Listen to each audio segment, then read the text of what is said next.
My name is Vibeke Specht, a privacy tech advisor at Cookie Information, which is a privacy tech company, a CMP platform, and we also have other products that makes it easier to comply with regulations like the GDPR, and also a whistleblower platform. And if you guys are following along in this area, you probably know that we merged with Vibeke Pro last year.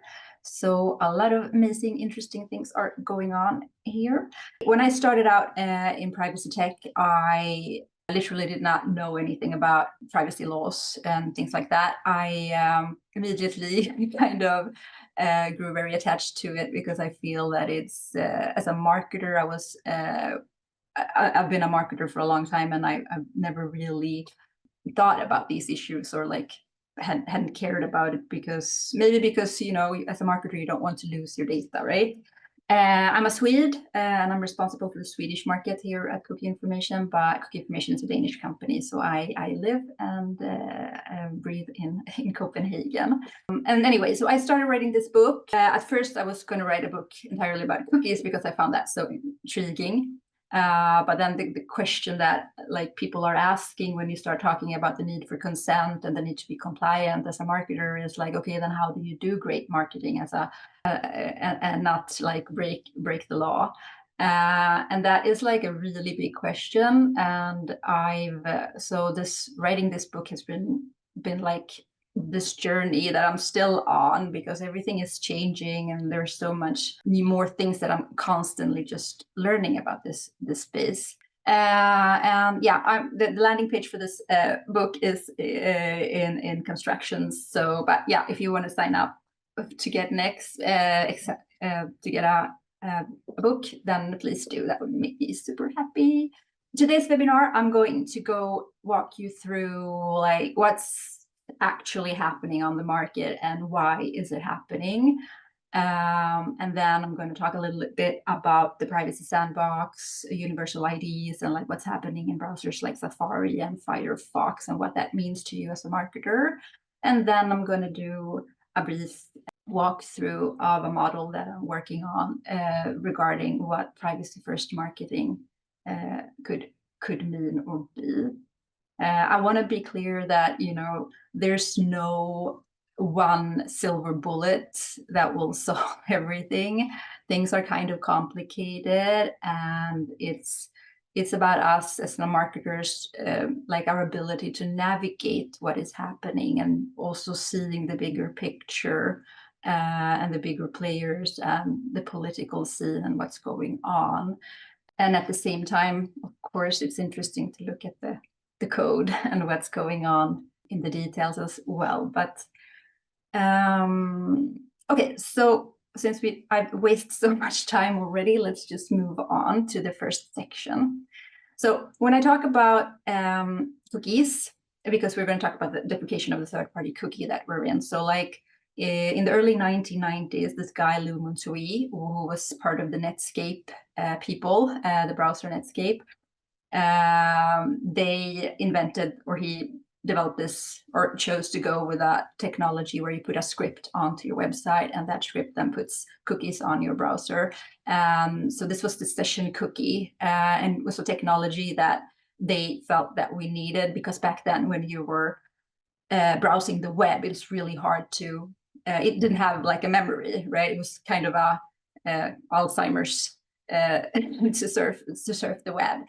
And they were really meticulous about this. They were these people that during this time, they wanted the World Wide Web to become everything that it could be, this promise of a new era, right? But they also understood the dangers of using a technology that could potentially track people everywhere. So they were careful, and they thought the cookie is the least worst thing that we could use. And then 2 years after, in 1994, the cookie was kind of hacked, and the third-party cookie came into place. And this cookie can then track everybody from site to site, right? And has enabled a lot of this digital marketing economy that we're in and that we are living off of today. with retargeting, etc. So Louis himself, he said like, okay, I didn't really think that this would, in hindsight, he said like that they were not really prepared for this. And so they decided they had like 3 options, which was, one was like do nothing.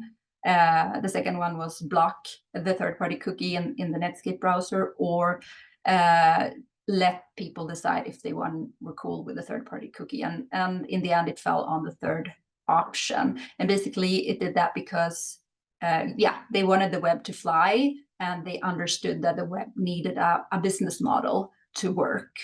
And there also micro payments or micro subscription models was not a thing back then. And it's an interesting question to, would things have changed and been in a different way? The interesting thing, which I like to underline, is that Lou Mutui has also really early said that, guys, there will always be a workaround. There will always be technology trying to circumvent every effort there is made to stop tracking. So what needs to happen is that we need legislations in place. So early on, that was what he said. And today, of course, we have legislations in place that address this. The earliest one, I would say, would be the e-privacy directive that came in 2002. So I get a lot of questions about cookies, like what's going to happen when the cookie dies, and are we like really in a bad place now, because cookie death is thought of as like the entire cookie technology going bye-bye. So again, what's happening is the third-party cookie. That's the technology that is being blocked on a large scale now. And I also like to underline, some of you guys are probably very technically skilled and know a lot of things, but when I talk to people, this is where people are in general, especially us ordinary content marketing managers, right? So you can't have cookies without the coffee. You need the JavaScript code on your website to fire cookies. So as a website owner, you have to choose, you're the one in charge of what kind of cookies and what kind of services you're using and enabling on your site, and to check if these services are placing cookies. If it's like a service you have most services that you put on your site, like Google Analytics for example, places first-party cookies, which you can see because the cookie is set from your domain. But a third-party cookie, on the other hand, it is then set by someone else's domain. And a third-party cookie can also be set by a service provided like Google Analytics or Universal, or Google Ads, or something else. But usually we associate the third-party cookie with, for example, ads, display ads on your site, or embedded YouTube videos, or widgets, or stuff like that places cookies without you sometimes knowing about this. But with the third-party cookie deprecating, this will not be as an issue anymore. One way to look at this, in order to find out if this is how this is, if you have third-party cookies or not, is, now I have a Swedish cookie banner there. I'm sorry about that for everybody that's not speaking Swedish. But when you have a cookie banner or a CMP platform, which it's the correct name for it, it will automatically scan your site and categorize all the cookies. Which is one of it's a good way to just finding out what kind of scripts you have on your site, because you might be new in your company at this position, and you might not know all the services that someone else has put onto your site. If you look at, and then it's super important to categorize these cookies, so if they're functional or statistical or marketing. You have to give your audience that sort of transparency, so they know what they're saying yes or no to. And then you can see, so this cookie is, for example, set by this domain. So it's a first-party cookie. And then you can see that there's another one. So this is just to give you a short recap of what's the difference between a third-party cookie and a first-party cookie. Moving forward now into the era where you are trying to navigate what to do. But one of the most important things you need to do is check what kind of third-party scripts, what kind of scripts are you using today that are setting a lot of third-party cookies, and what does that mean to you in order to know to assess what this means to you. And of course, I have to push this. You can test our CMP for free, 30 days, and also get the whole consent mode thingy if you want to. But most of all, it's cool because just to get the scanning and see what scripts you have, and also to see what kind of countries. We have a map too, so you can see where they are coming from or where data is sent to. Okay, I'm thinking Sam will let me know if there's anything wrong or technically. I'm just going to continue talking.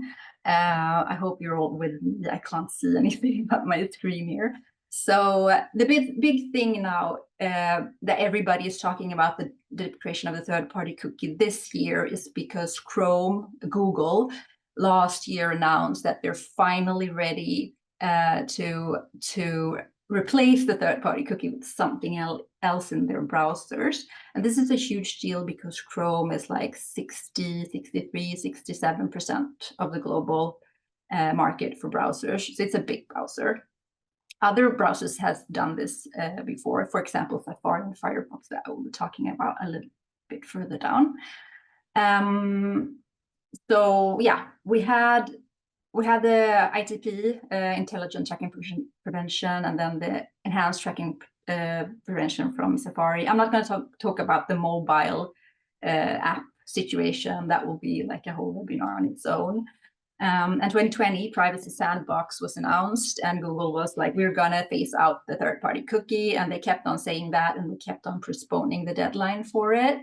And so the whole ad tech industry was is this going to happen? Is it not going to happen? And what's going to happen, right?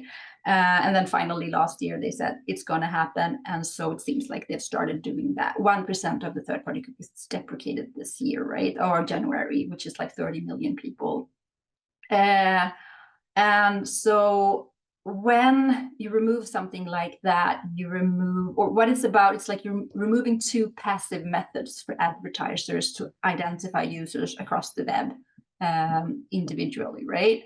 Passive means that the person doesn't need to do anything to be identified, but legally they need to give you a consent before that happens. But basically, but that's not really what has been going on, if we're to be totally honest with the situation.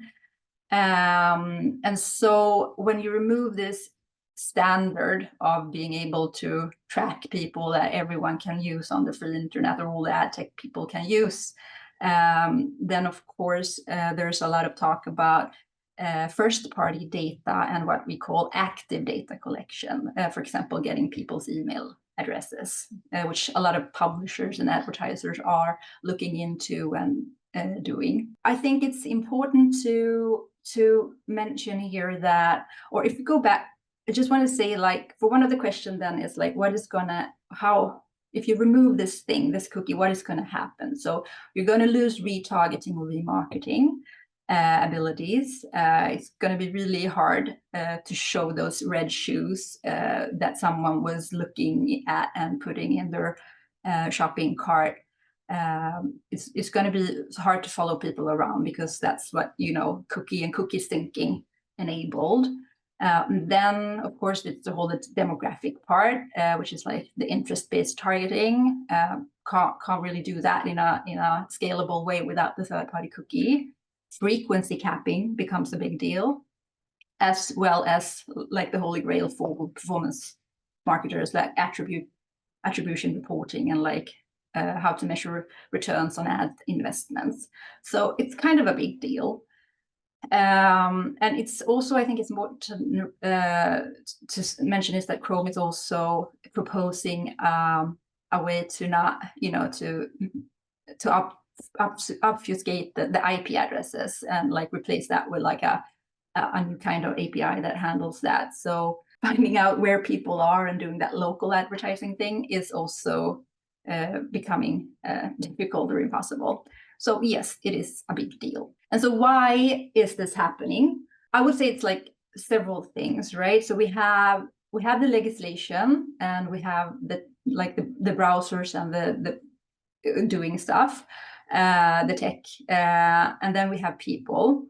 So if we look at the e-privacy directive that came 2002 and was updated in 2009, where they explicitly talk about the need for consent before you track someone. So that came already then, but it was a bit, since it's a directive and not a regulation, that like the GDPR, people were still, or every country could like implement this as they wanted to, or like not completely, but it was like flexible in another way. Whilst the GDPR, when that one came, it was like, no, this is like, it became up. It got to a totally different serious level. And the thing with the GDPR is that it has several different bases for how and when you can use personal data. And one of them is consent. And consent is the one that the e-privacy directive also talks about. So when the GDPR came, it specified what consent is, that it's something you have to opt into, etc., etc. And so, as you probably know, the GDPR was like this big regulation that has had a ripple effect on other markets in the US, California, the CCPA, Brazil, and a lot of other countries, and now also a lot of other states in the US has similar privacy regulations. And of course, this year, we got the DMA March this month. The Digital Markets Act went into full effect, as did the Digital Services Act. Because one of the things that have been the GDPR has been, a lot of the data protection agencies in the countries have been good at enforcing it in a lot of ways, but at the same time, it's been a really slow endeavor. People talk a lot about the situation in Ireland being where all the big tech companies are. So the DMA wants to, and the DSA wants to address this issue. So it's a lot. The DMA is very much like a antitrust regulation that forces more transparency directly onto the big gatekeepers like Alphabet and ByteDance, TikTok's company Meta, etc. And so we have seen the effects of this indirectly, at least, or we'll see more. You probably noticed some. Yeah, I'm not going to go deeper into that right now. I'm going to move on to next slide. So we have the regulators, and then we also have the people, the market, and the lack of trust on the web, because what the internet pioneers in the 1990s and what privacy professionals are talking about today is like, how do we get a marketplace on the web that is sustainable, that is sustainable and works in a trust building way, right? In Sweden, we have a DPA that has a lot of focus on cameras in the public and what that means. So that's all really good. But if you were to look at how the web is working today, then there's a lot of cameras looking at you and what you are doing. So there's a lot of surveillance going on. And people started understanding this. There's been like these scandals. Some of the bigger ones is, of course, Snowden and what he found out. And of course, the Cambridge Analytica. All these are like topics that we could have an entire webinar about. Target, I think, is interesting because that was like, if you remember, it was this dad who went to Target and questioned them and like, why are you sending me these advertising brochures and stuff to my home, to my daughter about baby products.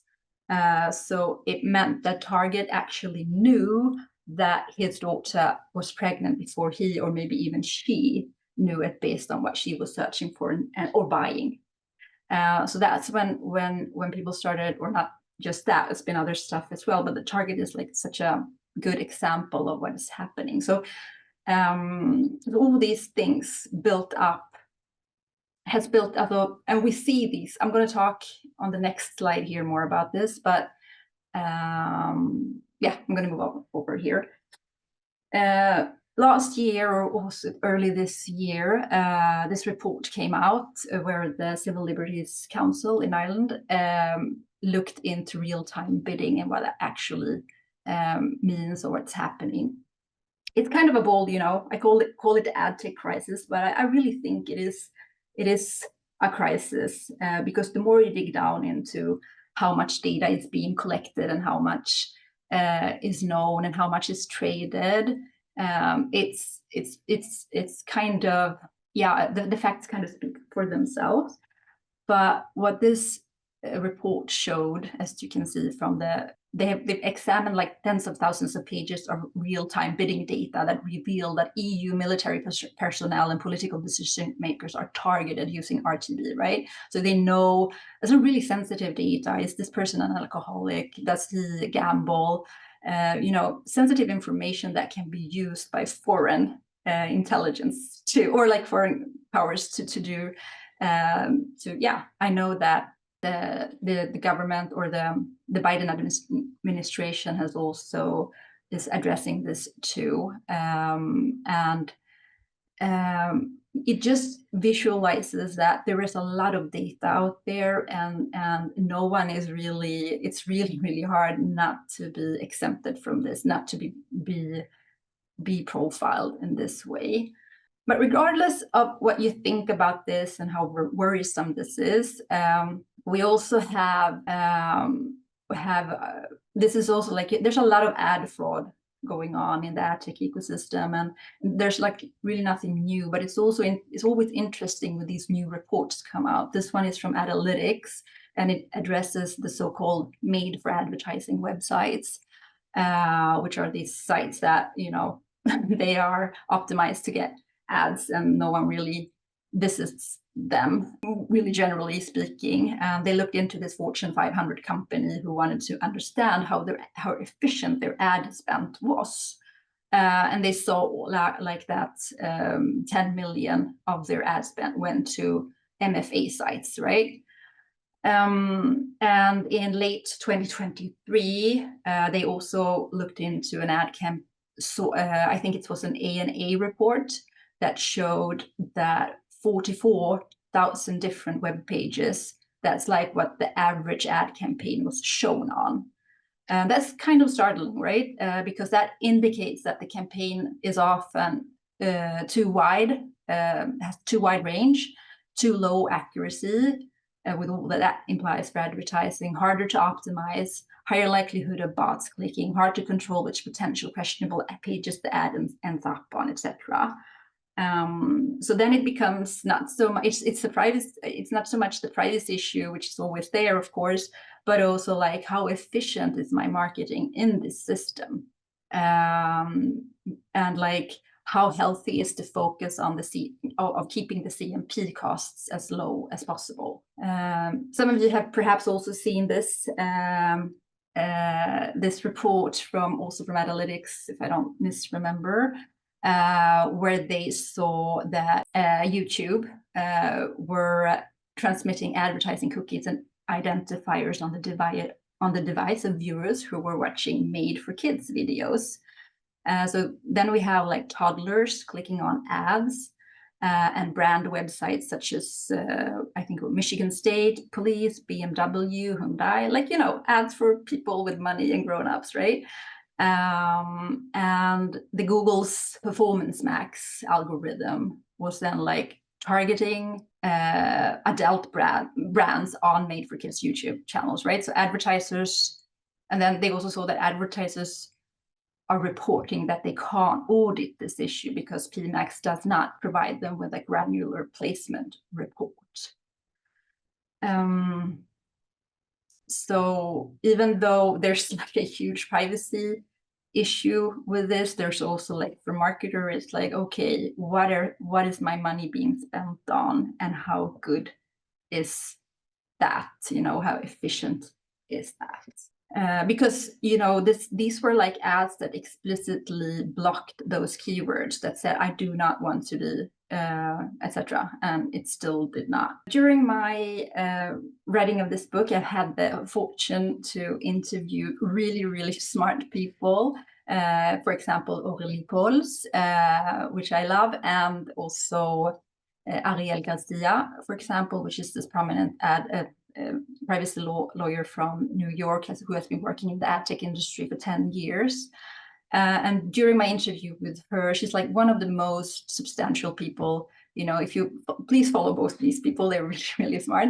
But I've never met. One of the things that she explained to me, and that I did this like overview of, that we as advertisers and agencies seldom question where our money goes. So we have a lot of power, like, because we are the ones that decide where my advertising money is going to go. And we have the right to ask questions.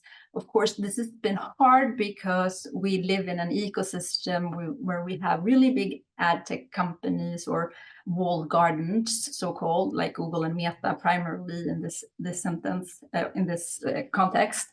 That is why I made the whole, so that, I don't know if it shows, but this like turquoise blue foundation color of the, like, that I want to show that the big tech is like everywhere, and then you have, you know, the open market ad tech people in one circle, etc. What's interesting is, of course, that when the third-party cookie is deprecating now, also if we go back to when Safari enabled the intelligent tracking prevention, there was a lot of talk about, yeah, but they're not losing it. So they want to keep their first-party data. They're not losing anything on it. They're making it harder for everyone else.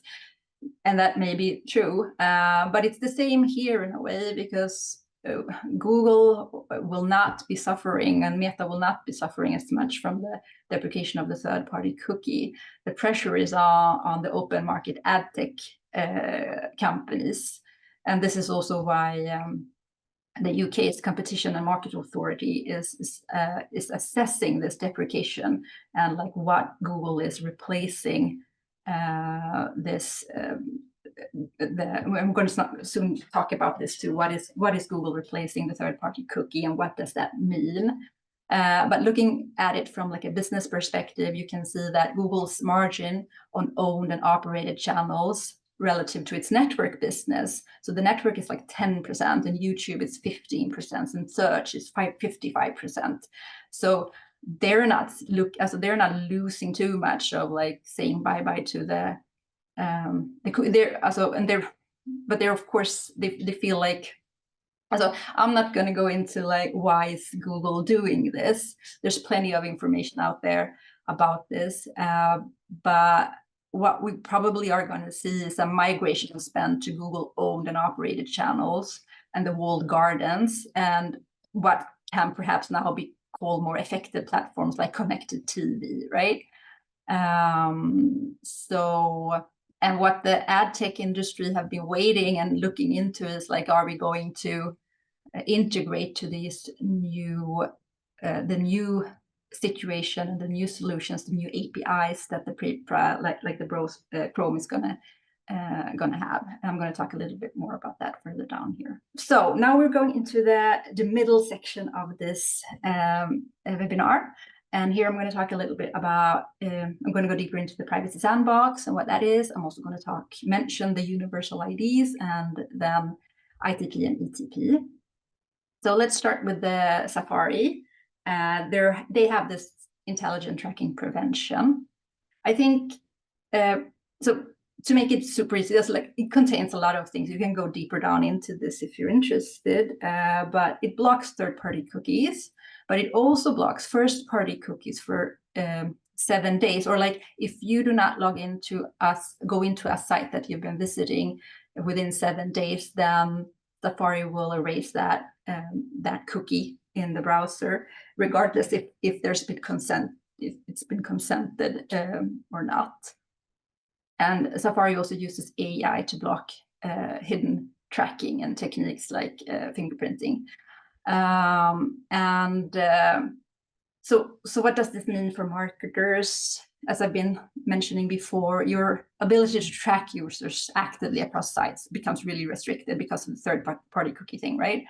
And but because of the first-party cookie limitation here, that will skew how your returning visitors are counted, and potentially like underestimating repeat engagement and deflating your return cohort, right? So and attributing conversions for engagement to specific marketing efforts becomes really difficult here, and has become difficult. It's been game on for some while. Firefox is very, very similar, but a little bit more less AI in their approach. I think Safari uses like machine learning for what they're doing here. Firefox enhanced tracking prevention blocks what they call all known third-party cookies, and they have some sort of list that they're looking at and constantly updating. It also protects against fingerprinting and something they call crypto miners, and I'm not going to go into that because that's a deep subject as well. And then they have something, they have this thing where they can block, prevent first-party cookies being used for cross-device tracking. There's supposed to be some cloaking mechanism going on where you can try to fool the browser that I'm a first-party cookie, not a third-party cookie. And so they have like this technology to detect that. To be honest, I think Safari has that too. And as I said, the implications for retargeting, etc., and marketing is kind of the same here. It becomes limited. Okay, now I'm going to move over to everything is game still, right? People are with me and nothing strange otherwise. So the big guy here, Chrome, the main character of this story. It's funny, it's been like, if we say that the third-party cookie came in 1994 and it's 2024, it's exactly 30 years, right? So we've seen, this is like, it's kind of a big deal. It's like the internet, the web as we know it. Let's see where this ends. So Google did not want to replace, like just, rip the plaster off and go like totally dark. They wanted to still continue to enable, what we've been used to, but in a more privacy-centered way. And perhaps the easiest way to explain these new APIs is that it's more context-based instead of, it's a less granular way of tracking and trying to retarget people with ads that they might be interested in. So it's more and it's quite complicated. It's the easiest way to explain, or I'll just go to the next slide. So protected audience API, that is basically helping you to continue to retargeting in Chrome. And the topics API, that's the part where you be able to do demographic and interest-based targeting. Shared storage API, frequency capping. Attribution reporting API, attribution reporting. And private aggregation, it's like number 4, but more aggregated. And fenced frame API, that's like, if you have a YouTube video on your site, or like, so if you have, it's a way to have this window on your site without it being able to look in at people and you being able to look in at them. So a fenced frame, basically. It is what it sounds like. So one of the things I think is interesting here is that for the ad tech players or vendors outside on the free market, so to speak, they've been like reluctant to or some, not everybody, some are more game than others, to start developing for this, because it's kind of costly, and it's also because Chrome has been postponing this so long. It's also been like, is it going to happen? Is it not going to happen? And with the Markets Authority in England or UK looking into this now, there's still some question marks, because Google can't just implement something like this, and it's an antitrust issue, right? Will it give Chrome too big of an advantage? I've seen numbers like that it will cost $800 per day, up to 8,000 days of effort to like really develop systems to adapt to this situation for ad tech vendors. So it's not like, it's kind of expensive. On the other hand, Google has offered $5 million to any wannabe Sandbox testers, and there are many. So things are moving forward, and there is happening, stuff are happening. But so basically for the ad tech industry outside, and I also have to say that these are the 6 APIs that they talked about when they last year said, now we're game, now we're going to go. I think in total there were like 22 APIs, and there will probably become more, etc. So this is like, with all sorts of software development, it's like you will have 2.0, 3.0. It's like constant, you know. So, but as long as Chrome is really, really big, I don't see how outside organizations won't like be forced to kind of adapt if they want to tap into this browser and what, you know. But what they've been doing then instead is developing other types of universal IDs in order to like replace the third-party cookie. I'm going to mention that a little bit more further down the line. Okay, and so how does then consent mode and Google Chrome fit into this ecosystem? It's not that complicated. I'm taking that many of you already know what consent mode V2 is. Otherwise, I can just like briefly explain that it's this way Google is demanding website owners to send consent signals to them. So if you want to use, also mainly Google Ads, but also analytics, you need to send consent signals to Google so they can see that, and then you will be able to like probably get anything out of ads. So if you don't, so it's not an option not to have consent mode. And one way to get it is you can build your own consent management platform and then like get that API into it, but that's kind of a hassle. You can also get like a proper consent management platform and just have it up and kicking in a couple of days. Oh, that sounded really salesy. Sorry. So, but the principle is that it's also like they are building everybody's like building the road as we walk on it now. So I don't know like in detail exactly which APIs are is affected by this, but what we know now is like the protected audience API,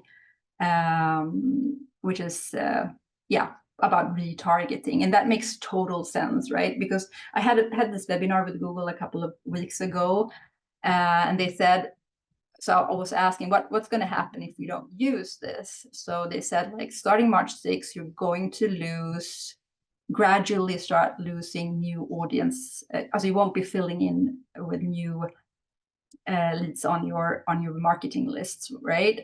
But it won't be like a quick cut. It will be successively, and during end of 2024 you won't be able to see conversions either.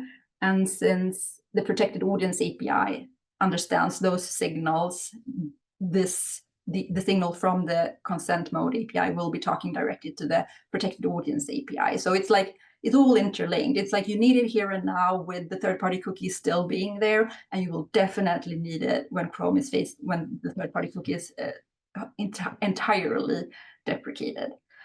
So yeah, as I mentioned before, the ad tech industry has been developing these universal IDs, and the two most named are Unified ID 2.0 and ID 5.0. I think this is really, really complicated to understand what's going on here, but it is like, instead of using the cookie, there's like these new types of IDs that supply side platforms, demand side platforms, and everything in between can use. There's also something called ID graphs. And these IDs can either be built on probabilistic data or deterministic data. So they can use IP addresses, browser type, like passive signals, as I was talking about before, or email addresses and phone numbers, etc. And the deterministic data is like what we usually call first-party data. And it's also, in order for these universal IDs to understand this, that you need to be logged in as a user. That's how I understand it. And so this is not a very scalable solution because there's a lot of different IDs and you have to have a lot of traction, a lot of footprint in order to use this. So it all comes into like what kind of, how do you say, how big you are, like how big of a publisher you are, etc. And like, it's Adtech has always been really complicated to understand, but this is a way to like, okay, we can't use the cookie, which it illustrates that the cookie, the third-party cookie, was a really good standard. Like technically everybody could use it, and like it was like a bridge that way, but at the same time, used for tracking and IDing, often without consent. But this doesn't save, and also it doesn't make things more privacy friendly, I would say. It's still an attempt to ID people and build profiles, hopefully with consent and extreme transparency. And then, yeah, but otherwise it doesn't solve anything. And there's like nothing, Google did not have to deprecate the third-party cookie. There's nothing that says that any of these browsers had to do it, but they chose to do it for different reasons. Okay, I'm now going to go into the third final section of my presentation, which so what then is privacy first marketing, and how do you do good privacy first marketing? Wouldn't I want to know? No, I would like to I just made this yesterday, just like, because I think, I hear a lot of, oh no, it's so difficult with GDPR, it's so hard, and like, but looking in and trying to understand how the money flows in the ad tech complex, both like in the walled gardens and like outside, it's very complicated. There's a lot of really, really smart people working in ad tech, and it's complexity by design, to quote Ariel Garcia that I interviewed for the book, because and it doesn't come close to difficulty with the legislation. The legislation is very clear if you understand the fundamentals of it, if you understand why it's there. It's not like it's not hard to figure out what it is that it wants you to do. Adtech, on the other hand, so as I mentioned earlier in the start of this presentation, we have two legal frameworks: the General Data Protection Regulation and the E-Privacy Directive, and they come together in the concept of consent. GDPR demands that you have legal grounds for processing data, right, and personal data. And the e-privacy also says that you need to have consent, but the e-privacy directive talks more about electronic communication and the concept of confidentiality. But both like enhances user control over personal information, and both requires consent for certain types of data processing, and it's about like protecting individuals' right in the digital environment. I think that's important. It's about protecting everybody's right to privacy, everybody's right to their personal data, and not just data like, oh, this is an IP address and it's defined as a personal data, but like everything you can. Also, if you can puzzle together someone's identity with something, then like that, those puzzles becomes is like matters. That's something you have to think about. So how can you, for a marketer, just like because I'm not saying that the GDPR is like a light reading material. It's very big. It's very comprehensive, and at the same time, there are some concepts I think that you just to give you like to have in your mind, and of course, then consent I think is like the most important one, or the fundament. You need consented data. Even Google is talking about that now, right? You need consented data. Google does not want you to send unconsented data to them. And then we have data minimization and purpose limitation. And just to make this a little bit easier to understand, purpose limitation is basically you asking like, what do you need the data for? And data minimization is basically how much data do you actually, you do not need to collect more data than you can motivate. And then, of course, it's always good to have a process for how you handle all this data, and also a way to make it easy to find the data. And all these concepts are pretty good in general, regardless if you care about the values of the GDPR or not. It's pretty good to, not to overdo things, because it takes up place. And like, if you're going to, use data that you're not collect data that you are not using, then why would you do that? We don't have many slides left. I'm so grateful that you guys are still with me here, some at least. So in order to, so this is like a model that I've been working on. A lot of, when you talk about the GDPR and like how do you become like compliant, you talk about what kind of risk, how risky you are, like what kind of risk level do you want to take. The more you want to have the cookie and eat the cookie, so to speak, the longer your privacy policy needs to be, the more things you need to think about, the more work, basically, right? If we look at no risk or low risk, I call this persona hardcore Eleanor. She could also be like an analog rogue with absolutely no tracking, no first-party data either, website hosted on servers without third-party, country compromise, like totally like, why are you even on the internet? But to make it a little bit more realistic, you could be a successful blogger pulling in huge amounts of traffic and followers, but you're like really meticulous about like that you do not want to track people or use that systems. The low to medium risk persona, which I call medium Megan, she's like this. I wanted to put it in like this because she's a B Corp certified paid farmers. Like she's this direct trade coffee roaster, and she's like, she goes up in, also she thinks about sustainability, and how her business is really about producing a high-end product, high quality product, with all that means. And she has chosen to work with a privacy-centered web analytics tool with a built-in content management platform. That could be, for example, Vibeke Pro. She's very, how do you say? She thinks a lot about she cares about data sovereignty. She cares about knowing where the data is. And she is a very aware person of what is going on, and she's leveraging all the things that she's doing in her marketing and her digital marketing approach.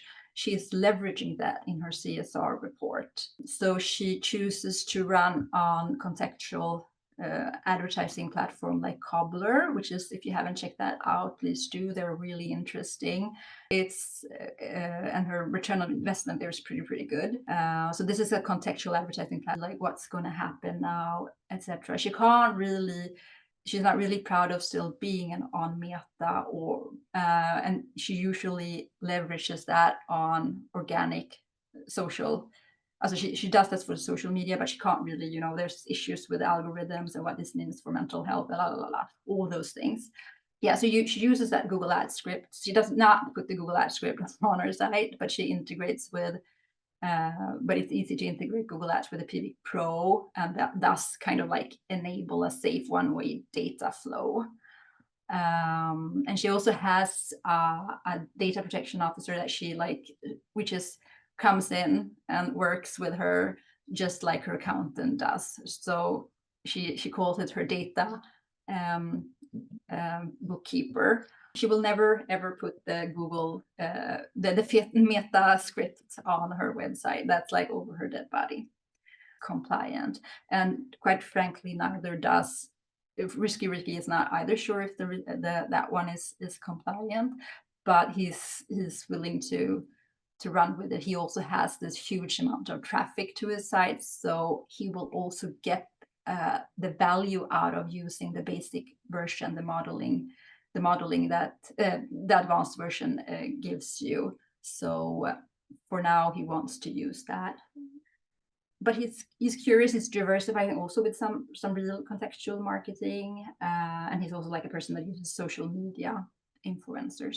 I think I went 24 minutes. I'm sorry. I feel like I've been talking really fast, and I'm sorry if something is really unclear or strange. But please just feel free to ask me. Thank you so much for having me, and thanks everybody.